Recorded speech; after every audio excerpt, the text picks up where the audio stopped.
একদিন জলিল কবিরাজ দেখে যে জিন তিনটি ওই করই গাছের উপর পা ঝুলিয়ে বসে আছে। তো জিনগুলো এখন কিছুই করছে না, অবসর বসে আছে। তো জলিল কবিরাজ এই তিনটি জিনকে তখন বলে যে আমি এখন খেতে যাবো চাষের কাজ করতে, তোমরা যদি চাও আমার সাথে যেতে পারো।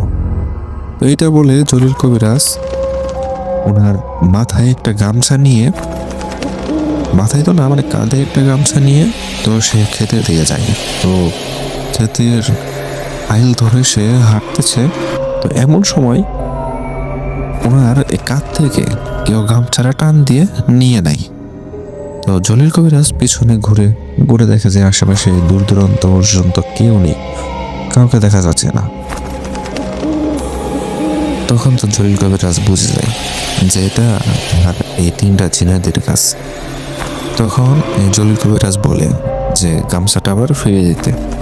তো তিনটি জিন আবার সুন্দরভাবে গামছাটা তার কাঁধে আবার দিয়ে দেয়।